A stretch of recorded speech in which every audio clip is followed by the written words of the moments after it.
Boom! What's going on, everyone? This is Steve Larsen. This is Sales Funnel Radio, and today we're going to talk about why entrepreneurs get paid so much. I've spent the last 4 years learning from the most brilliant marketers today. And now I've left my 9-to-5 to take the plunge and build my $1 million business. The real question is, how will I do it without VC funding or debt, completely from scratch? This podcast is here to give you the answer.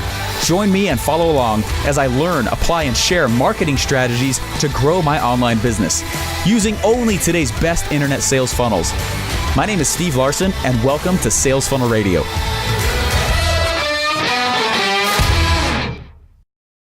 What's up, guys? Hey, I've been really excited for this episode. Actually, I put it on my little Trello board. I had it off to the side, and I was taking notes on it. I've been really excited to actually dive through this with you guys. I've got my whiteboard here. For those of you guys who are on iTunes, I'm actually drawing this out, but I'm sure also be in the blog and other places. Anyways, guys, thanks so much wherever you're tuning in. Thank you so much. Sales Funnel Radio has been blowing up like crazy. Thanks to you guys, and I really just want to say thank you. Hey, when I left my job, actually, let me go further. Let me go further back, okay? A while ago, okay? I don't even know how long ago it was. It was over a year ago. It was probably a year before I left ClickFunnels. We were launching this product. We were launching this program, and I was really excited because it was one of the first projects where I was able to get a little bit of cut of the action, and I was like, yeah, what's up? This is super cool, right? And I go out and I was just working my guts out for this thing, okay? I worked so freaking hard. I don't even know how many hours I put in this thing. It was an ungodly amount of work, okay? And because I wanted to, it's freaking Russell Brunson, right? I wanted to make sure that it was awesome stuff.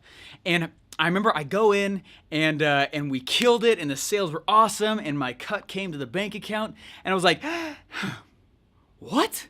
Because I had calculated when there was all these sales going on, right? All these sales is like, holy crap, check this out. We're going to hit all these financial goals. My wife and I have we were going to hit all these financial goals that we had, my wife and I had. We were going to hit them so fast. I was like, holy crap, this is so cool. Holy crap, And the check that came in was about half of that. I was like, what the heck? Where's all the cash, right? I was like, there has to be some mistake. And I start going, and I'm looking through the pay stub and everything, and sure enough, greedy, disgusting, nasty, filthy Uncle Sam had his just molded, gross, fleshy hand all over that check. And I got taxed 42% on that thing. And I was like, where did all the cash go? Oh my gosh, what? This is ridiculous. It was my first big encounter of getting paid a huge lump sum and only getting really about half of it. And I was like, that sucks, right? And I can see where there's a lot of dilemma that goes back and forth for entrepreneurs who are like, well, should I not make more because I'm gonna make less in tax, or I gotta pay more taxes. Man, just pay the taxes, make more money, okay? Make your wallet fatter, okay? Anyway, I'm not a financial advisor, but that's what I do, okay? Just pay the tax, man, just move on forward.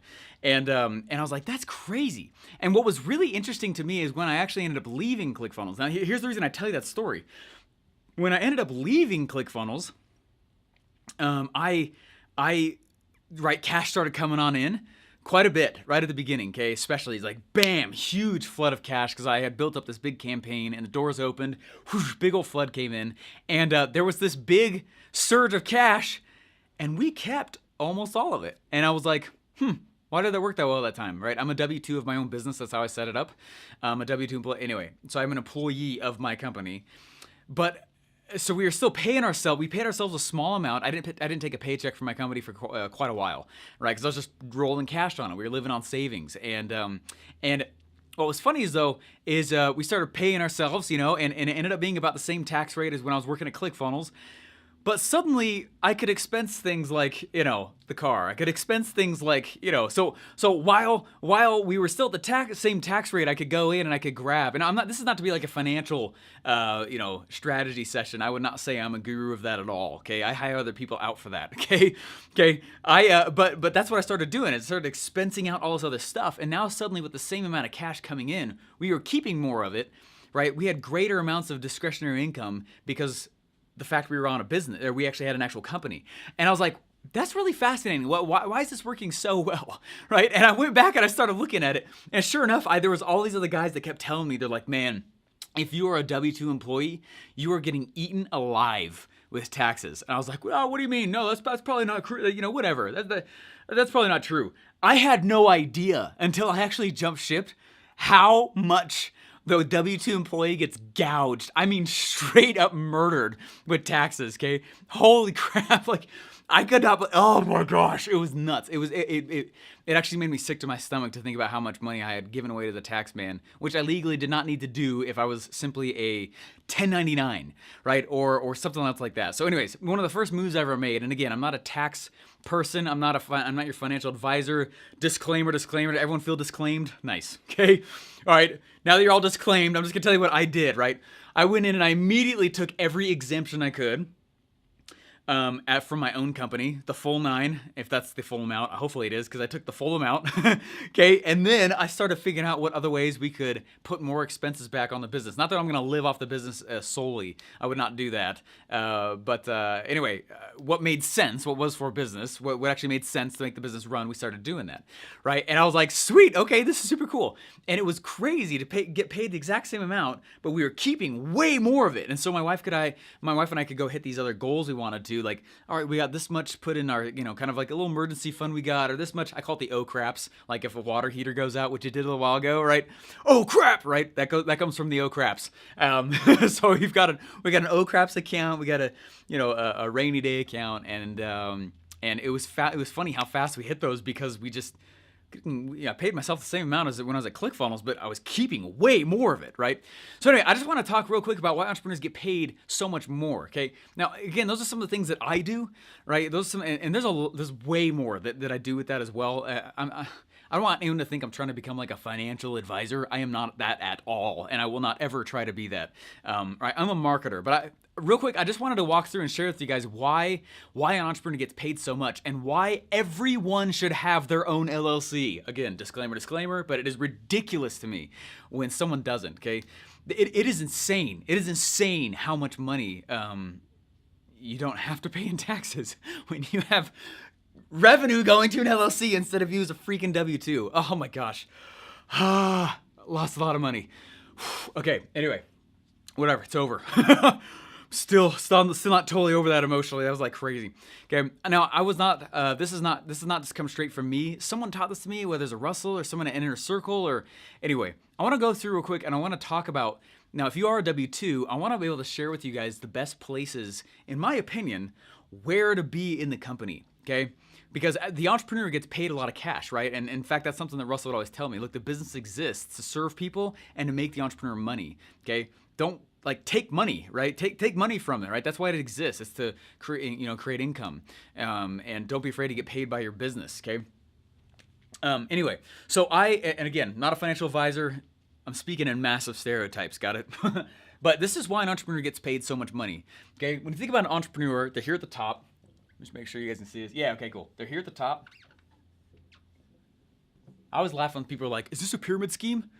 And everyone tries to backpedal out of that. Man, you freaking hope it is, right? To be an entrepreneur means you're at the top. Pyramid's all below you, right? You might have this person here, they work for you, this person, and then these people underneath there, they got their teams, right? What does that look like? Reminds me of The Office. Anyway, right? Anyway, it's a funny episode. Anyway, okay, so if this is the entrepreneur at the top, right? Entrepreneur. Think about what the entrepreneur has. The entrepreneur at the top has all of the risk. All of the risk. When I left, I'm the one who took all of the risk, right? The risk doesn't sit on anyone else's shoulders, just me, right? All risk is right there. Risk. Huge amounts of risks directly on the entrepreneur's shoulder. No one else shoulders it, okay? With risk also comes reward, right? So there's risk, but that's the other reason why the entrepreneur gets rewarded so much, because they take on all of the risk, right? All of it. And they don't even know, right? Big ol' shot in the dark. I mean, doing something I did was kind of ballsy, right? Leaving ClickFunnels without actually having a revenue stream set, like, it's only because I've been doing this a long time, I felt comfortable doing that. I don't recommend that to anybody else, okay? Somebody else messaged me and they're like, I quit my job just like you did. And I'm like, oh crap, let me just be clear, okay? I'm not telling you to quit your job, okay? What I want to do is I want to share with you why an entrepreneur gets paid so much money, okay? And the best places to be in a company when you're inside of it, okay? One thing that my dad always taught me, he said, hey, he said, Stephen, growing up, I'm so glad he taught me this, okay? He said, Stephen, always make sure that the position you're in a company, make sure you are in the revenue side of the company, okay? Not the cost side of the company. And I said, what do you mean? He said, meaning the role that you're in when you're an employee, if you become an employee of somebody else, if you do that, like always make sure that you are sitting on the revenue side of the business. I talked about this like one of the earliest episodes of Sales Funnel Radio, okay? But this is the reason why, right? If you are in a position that makes it rain, really easy to justify, number one, paying you more, but number two, really hard to get rid of you. Right? Really hard to get rid of you, right? If you need the job security still, if you don't have something else that's actually working on the side yet, man, don't leave the job, right? Just figure out how to make it rain, okay? Everyone else inside, right underneath here in this pyramid, okay, they are a cost to the business, right? Someone who's in support, you're a cost to the company. You don't bring revenue in, you're a cost. I'm just being real with you, okay? If you're a support, right? Or if you are, I don't want to say coders, because sometimes it depends on the kind of coder, right? If the software you're coding makes money, then obviously you're on the revenue side of the business. Does that make sense? What I want you to do is I want you to think through and be like, oh man, I'm right here, or I'm right here, or I'm right here, and get real with yourself and be like, does my position in this business make money? Do I add to the bottom line of this business, or do I take from it? Guys, when crap hits the fan, not when, all right? Not if, I'm saying when. The first positions to go are the ones that are a cost on the business. Suddenly, everyone learns more things. They put on an additional hat to cover that additional space, okay? The places and companies that don't get, that people don't get rid of easily is the ones that make money for the business. Why would you get rid of that as a business owner? You wouldn't, okay? Okay, so think about this, right? All the risk is on the shoulders of the entrepreneur, which is also why there's so much upside for the entrepreneur themselves. There's been multiple times, I've heard a lot of other stories from a lot of other people, okay? I've coached 1,800 people through this process now at the time of recording this. 1,800 personally. I'm not saying just like through the course. Like 1,800. That is a lot of freaking offers. That's a lot of businesses, okay, that I've seen. There's been a lot of stories I've heard where someone will they'll get the first hire or first virtual assistant or something like that, and the person has no clue about the position they're being hired for, has no clue what risk the entrepreneur has taken on, and is trying to share in the revenue fruits, right? They're trying to share, let me come over here, right? They got all this risk, which means they also have this huge potential for reward, right? And they're trying to share in the pie that the entrepreneur is getting, even though they're in a position down here. That makes no sense, right? And you might look at that now and be like, what? Exactly, what? That makes no sense. I'm sorry if you can, hopefully I can see the green. Let me switch to black, okay? I don't know why I wasn't before anyway. Maybe I'm thinking green money. That must be it. Anyway, all right? Don't do that if you're an employee of somebody's, okay? Eventually I asked for a raise at ClickFunnels when I got hired, but not for like a solid freaking year when I had killed myself over there, right? And it was very evident. There was no challenging when I asked for a raise because they knew, right? Like I was bleeding for this thing, right? Morning and night. I was coming in early. I was staying late. I was doing projects late at night. I was making sure I was on when I knew he was on. I was killing myself, right? And it's for this exact reason. I wanted to make sure that my position was in a spot where it was pulling cash into the company so that when I decided, oh my gosh, you know what? I think it's not going to be an awkward conversation when I ask for a raise, right? It's not going to be just because of custom that they give me one, right? I wanted to actually have measurable revenue. So one thing that I did is I would go in and I'd look at all the funnels that I was building, all the ones that I pressed go on, everything that I was building out there, and I could tally up all the cash that I was helping to bring into the business. And it was not a small amount, right? It was a huge amount. And so when I asked for a raise, it made sense logically. It made sense emotionally. I was easy to work with. I was there to bring in revenue. I was a solution provider rather than just a problem provider. And it was an easy conversation, okay? Only reason why I want to do this one is because I know a lot of you are still in a job, and that's fine. And I know a lot of you guys are new entrepreneurs, and some of you guys are experienced entrepreneurs, which is awesome. Thank you so much for tuning in, okay? But a lot of you guys are either brand new at hiring people, okay, or you're still working for somebody else. Okay, so you got to ask yourself, does my position bring money in, or do I require money to support my position? Okay, I'm just gonna tell you that's a freaky place to be. You are replaceable. Okay. Anyway, I got like 15 stories just zooming through my noggin right now, okay? Of all these people are like, well, I should be getting this, I should be getting this. And I'm like, what are you freaking talking about? I don't need to give you a dime, right? You're replaceable. You're replaceable, okay? And I want you to know that. And when I run my company like that, I'm replaceable to my business, okay? Now, is that actually true? I don't know. Okay, but when I have that mentality and I keep that mentality, guys, I'm freaking hungry. Okay, I'm seeking the cash flow. Okay, I'm hungry. I want to kill it. I want to destroy. I want to take down walls. I want to take the hill. I'm here to conquer, right? And that's my mentality when I wake up in the morning and I'm like, man, I'm going to freaking war. Okay, if you're going to your job and you're like, meh, and you're not going to war, you are, and you're on the revenue side, you're starting to move to the cost side. Okay, that's a bold statement. I don't care. You understand what I'm saying though? You gotta go to war. You gotta go to war in your head. You gotta be ready to step up to the plate and kill it and crush it and take down. And if you're like, man, I wanna be an entrepreneur someday and you're not, okay, you gotta understand, until this entrepreneur can see that you're ready to go to war for them, they're not gonna put you on the revenue side of the business or the fruits that come with it anyway. Okay? There's one thing that I want, there's one exception to this rule, and it is one of the fastest ways for you to scale inside of a company. Okay? I just dropped the black one, so I'm gonna pick the green one again. Okay. There's one exception to this rule. Okay. There's an exception to the rule. There's a person right over here on this side. They're kind of in this shell. They're the cost side of the business. Cost side of the business. Okay. Not revenue. They are cost on it. They're not responsible for any kind of marketing. They're not responsible for any kind of innovation. Okay. Those are the easiest ways to get out of the cost side. Okay. Regardless of what the title is that you carry in the business. Okay. The easiest way to sidestep this structure is one role. It's this one right here. Okay, so if I got this shell right here, again, remember the reward and risk are very favored for the entrepreneur because of the amount of risk they take on. They take on all of it. The one position is this one right here. If I draw this out to the side, okay, and I got a guy standing out right out here. It's this one right here. The sales guy. The sales guy is the only position where there is hardly any risk, but there's still a huge potential for reward.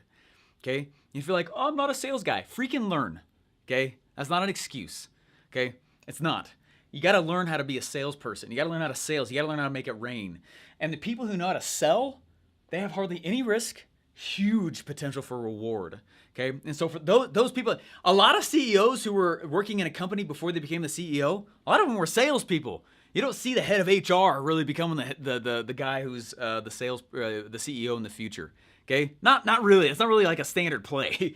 Okay, it's the person who knows how to make it rain. Well, who better to have the future of the company be rested on than the person who can continue to make it rain because they once made it rain? Does that make sense? If you want to move up in a company, and you're like, hey, I want to stay here. Or if you're like, man, my thing's not spinning up yet on the side. You know, I got the side hustle, or I guess that's what we all call them now.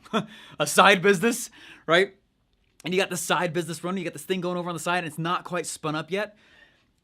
Seek to become a salesperson, right? You don't have to ask permission for that, right? You can go in and you can start to...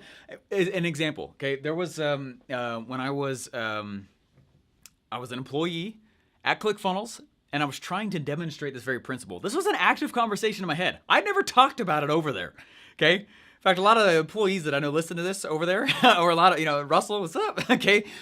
I never talked about this, but this was a theme that ran in my head all the time. How can I make it rain? How can I make it rain? How can I make it rain? How can I provide solutions instead of provide problems? You know what I mean by that? Like, someone walks up, oh, here's this problem. You should never walk up to a superior. You should never walk up to someone who's over you. You should never walk up to your boss with, we got this problem, without also a suggested solution. Okay? Does that make sense? That changes the way you're perceived in the eyes of the person.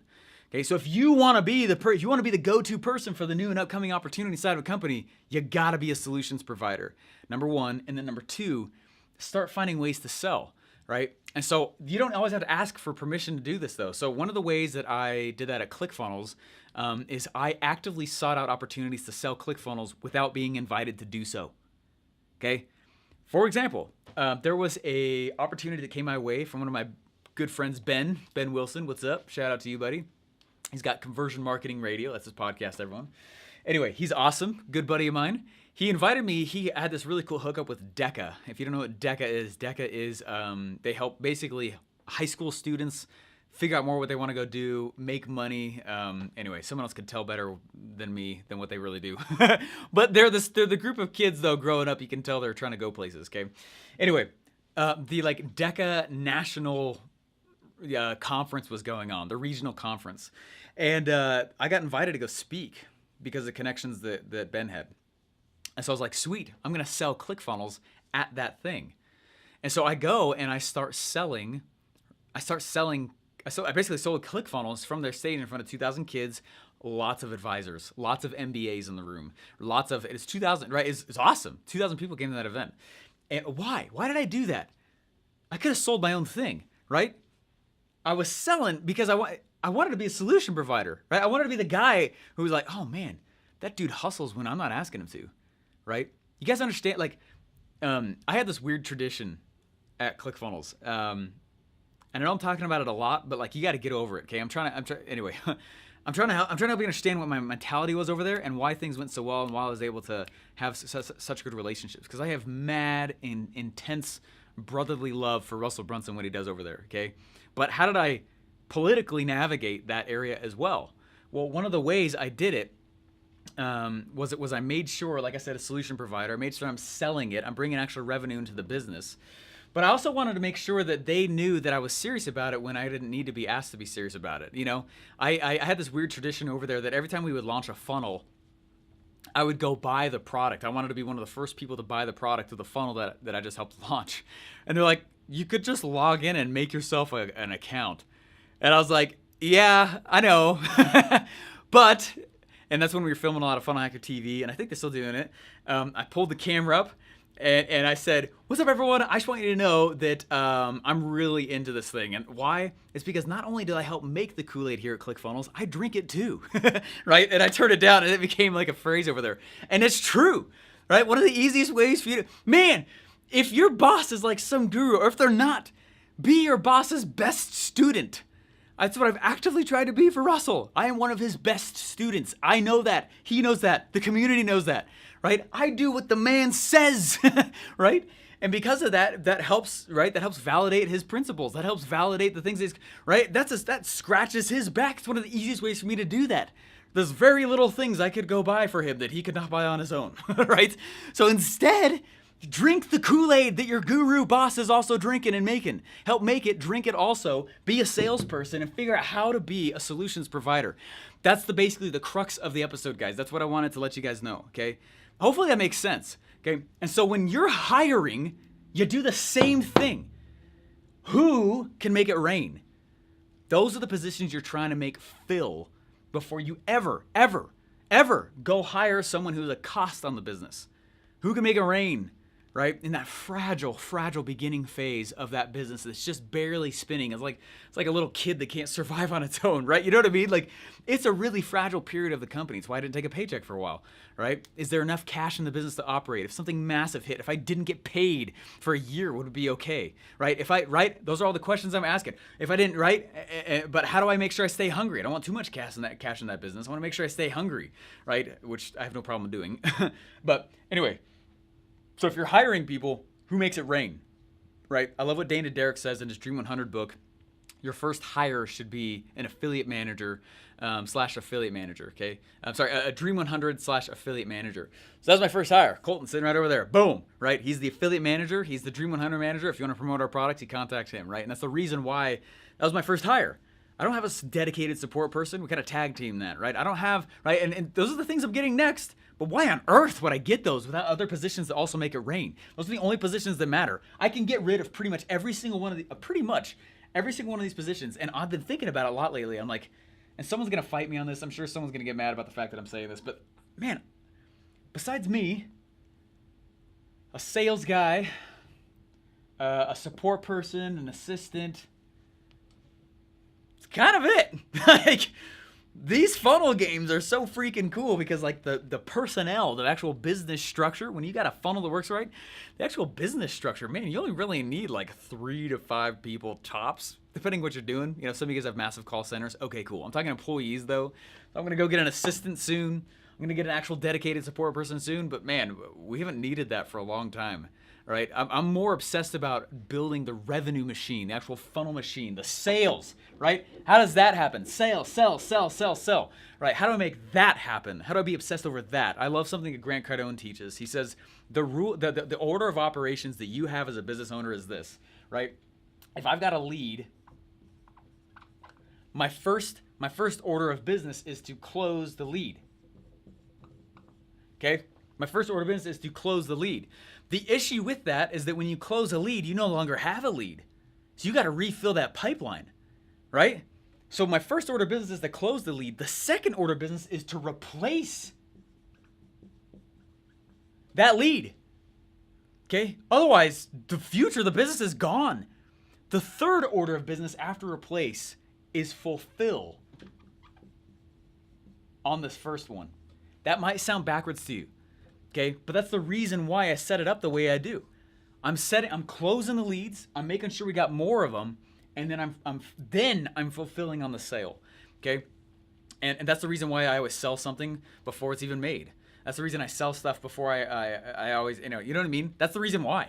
If it doesn't sell consistently, who the freak cares what I'm making? It doesn't matter what product I'm making, right? And when you find salespeople and you find personnel in your company that can back that, and oh man, cool, this guy's closing them, right? Oh, cool, I got another person over here. Let's say you got another, it's a setter. It's not a closer, like a sales guy here, right? Let's say this guy's a closer. You got a setter, and cool, he's the one who's going out and replacing leads. Your funnels are doing that also, right? And then you're fulfilling. Man, because of all the automation that goes on, you can do that automatically now anyway with a lot of things that are going out there. Does that make sense?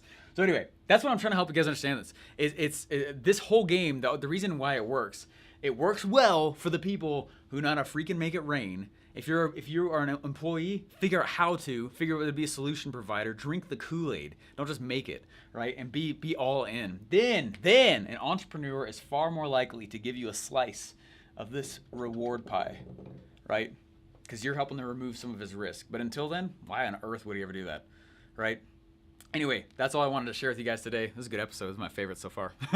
Anyway, hopefully you guys enjoyed it. If you have not thus far gone and checked out 30days.com, it's a podcast interview I just did with Russell to promote a book talking about what I would do to get this all back in 30 days. Okay, it's really cool. You can also see a lot of other millionaires also to go see what they've been, what their plans are. A lot of big guys you guys all know the names of. And so anyways, really fun. I got to write a chapter of that. Go to 30days.com/Steven to check that out. And anyway, hopefully this is helpful. Thank you so much. Please rate and review and share this if you liked it. Thanks, guys. I'll talk to you later. Bye.